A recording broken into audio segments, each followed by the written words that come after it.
Hello, everyone. So I'd like to start today with a mantra, Asato mantra.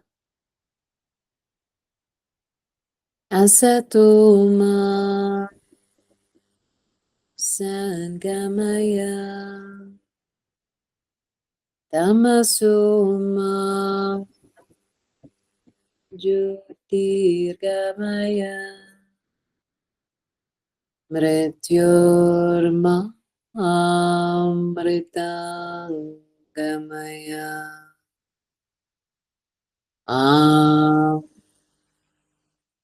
Shanti, Shanti, Shanti.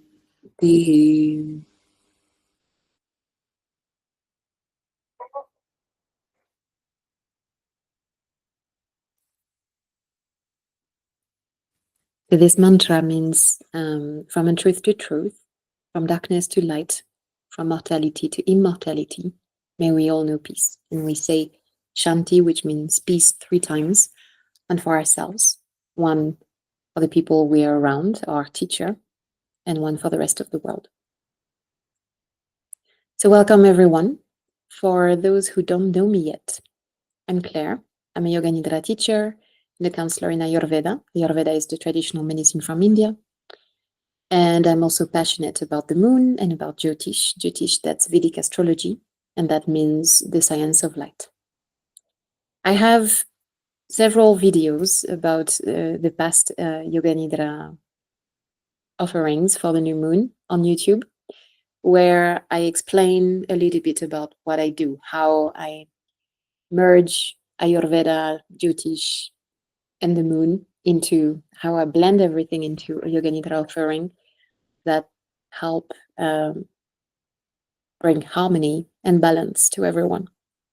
So if you're curious to know more about this, about the elements, about some specifics of Jyotish, in particular the nakshatras are sections of the sky that the moon visits daily. Basically, she almost change of nakshatra every day.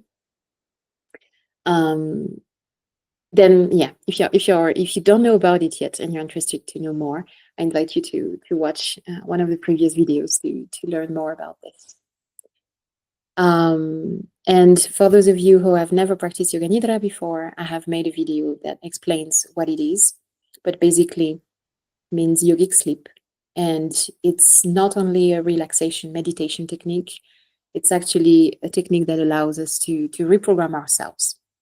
And we do this by using a sankalpa, which is a vow aligned to our highest truth that is very deep to our heart. So again, I made a video about that, and it's in the description of this video. So if you're curious to know more about the details of how Yoga Nidra works, I invite you to look at this one. But today, the structure of the circle is we're going to talk about the theme of this last new moon, which was also a solar eclipse. And we're going to talk, well, not talk actually, we're going to do a pranayam to put us in condition to prepare ourselves for the Yoga Nidra. And then for the members of Mosqoy, which is my membership, and you can find the details about this one as well in the description, we'll start a Yoga Nidra, and then we'll have an opportunity to share in the circle. So what questions do we have before we get started?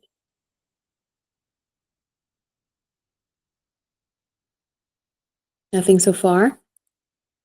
Okay, well, good. So then we'll go with the theme of this last new moon. So this new moon happened to be also a solar eclipse. And it happened on Sunday. Typically, Yoga Nidra is a good practice to have when you're ready to set an intention for the cycle. And the new moon is not exactly that moment. The new moon is a moment where you pause, you stop, and then you allow intention to grow. So a few days after is ideal to set intentions for the lunar cycle. And this is why I'm offering the practice today. Especially the further away from the eclipse we are, the easier it becomes as well. So I waited 3 days to make sure that the eclipse energy started to fade a little bit more for our intentions to be able to form our intentions for the coming cycle. So I'll talk a little bit about eclipses.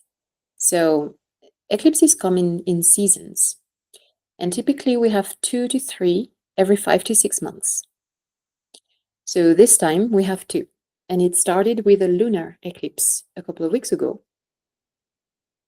and a half, and it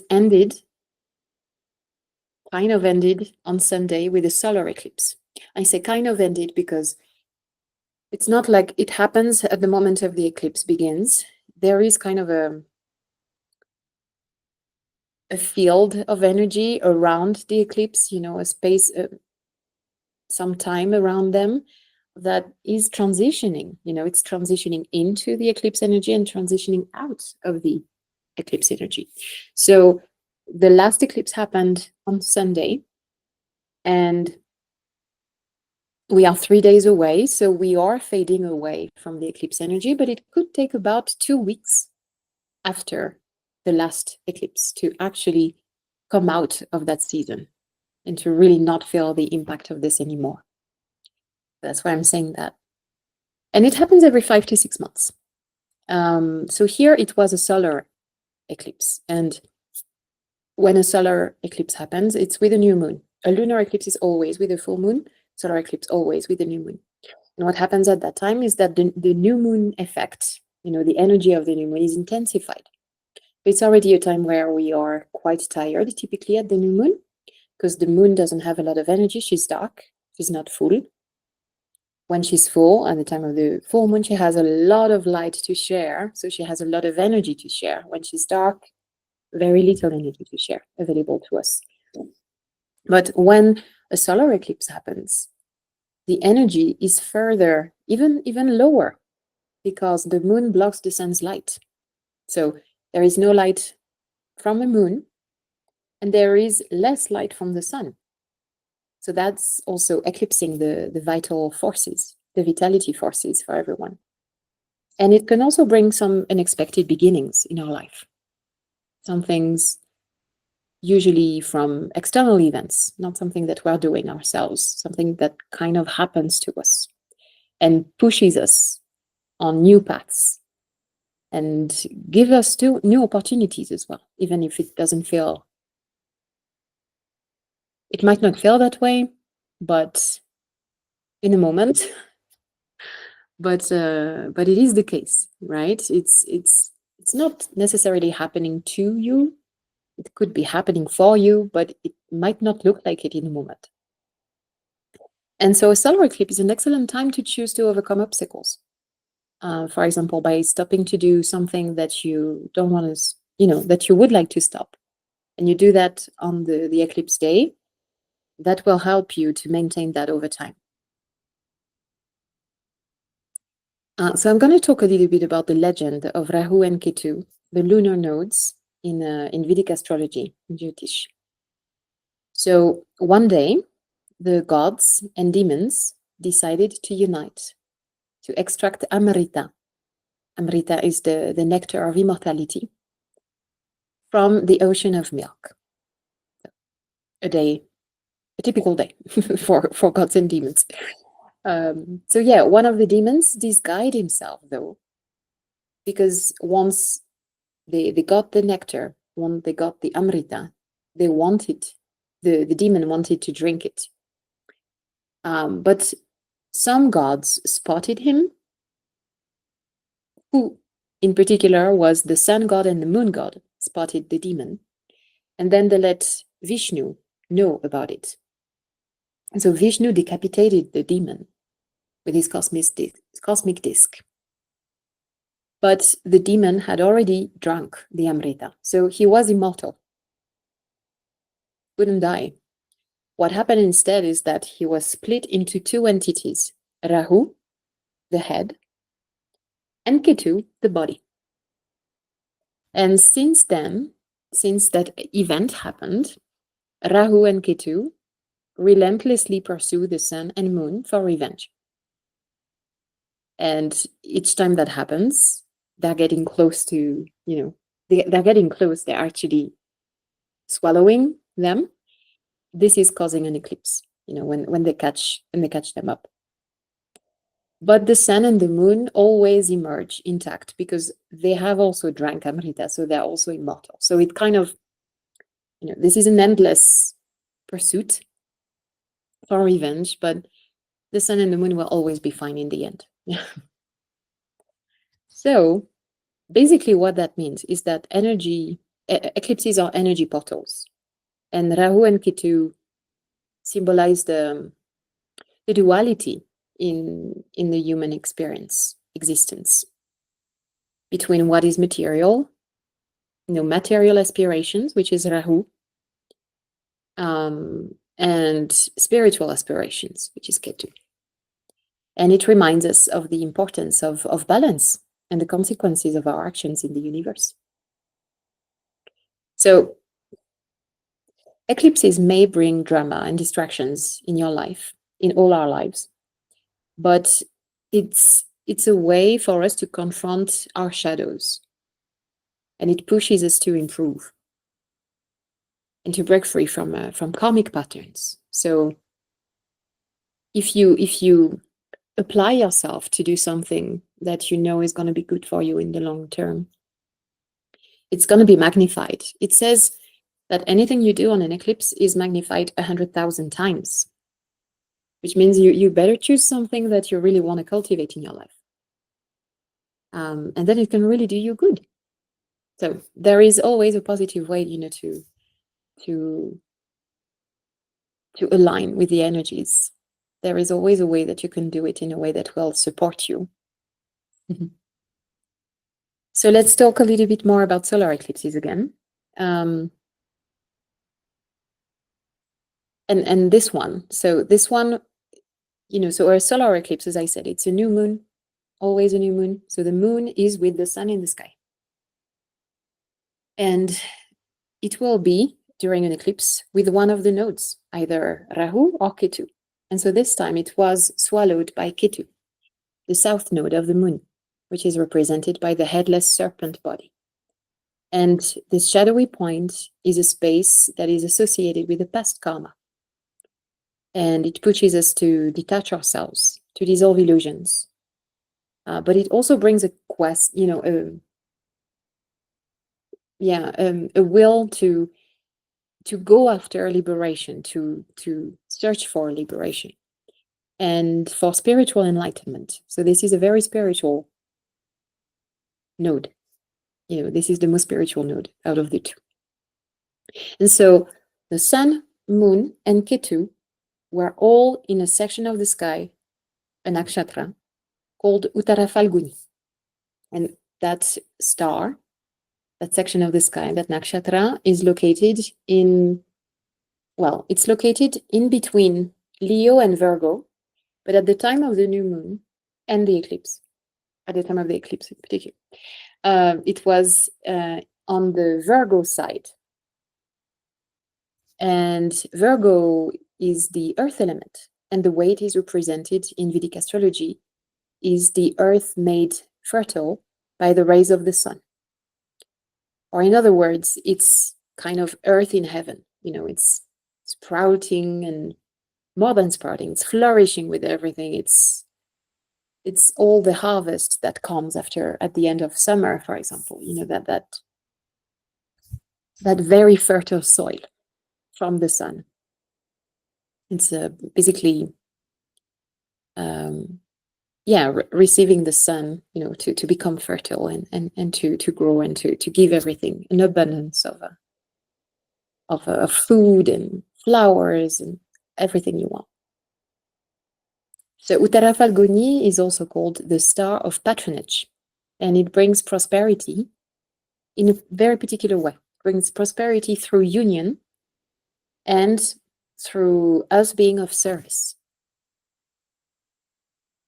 And the symbol for Uttara Phalguni is a healing bed. So what it tells us, that energy of Uttara Phalguni is really, to unite all together, to be of service to each other so that we can heal, so that we can receive abundance, so that we can grow together and make the world a better place. So it's a very lovely nakshatra in that sense. So before we get started with the practice, I wonder if there is any other question maybe related to the theme, related to the eclipse or Uttara Phalguni.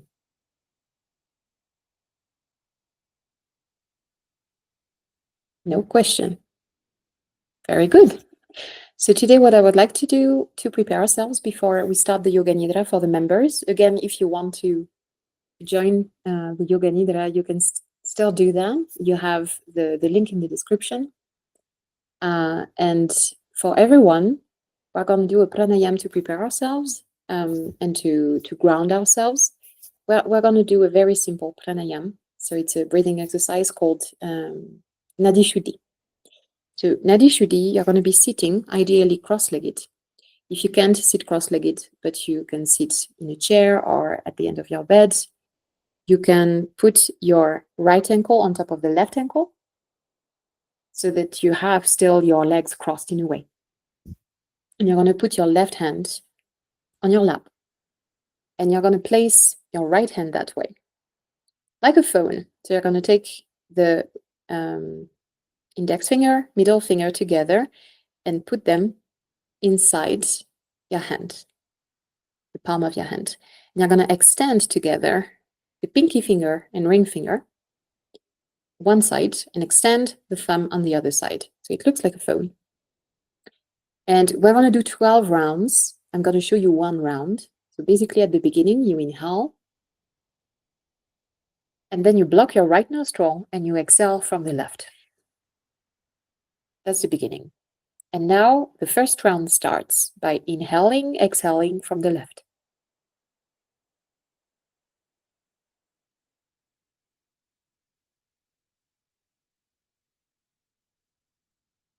And you block the left and you inhale and exhale from the right.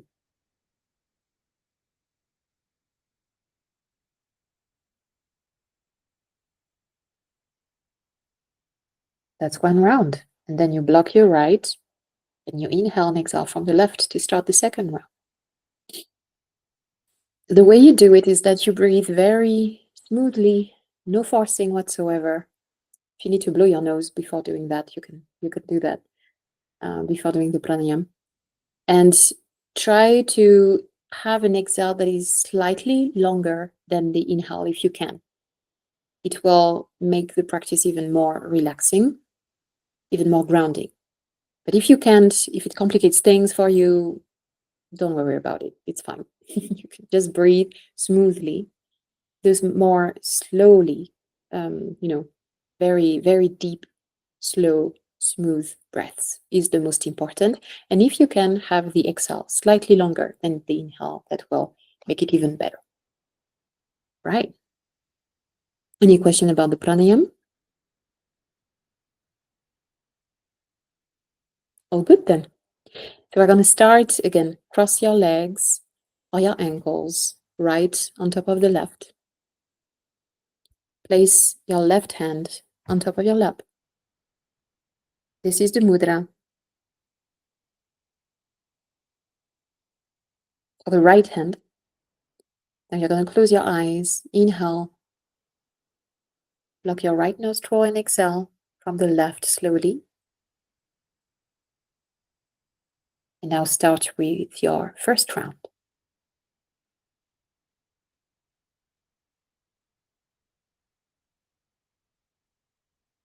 And do the 12 cycles at your own rhythm.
Once you're finished with your 12 rounds, you can take an inhale and an exhale from the left side,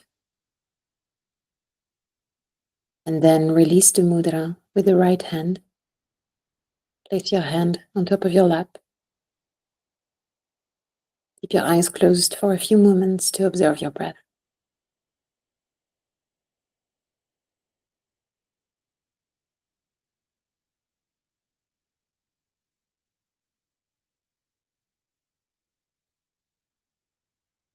Now we're going to get started with Yoga Nidra.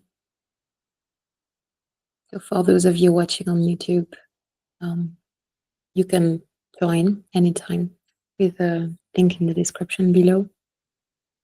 And I'm going to stop the broadcasting now. And for anyone watching on Google Meet, you can start preparing yourself, lying down, make sure you have a blanket nearby. We're going to get started soon.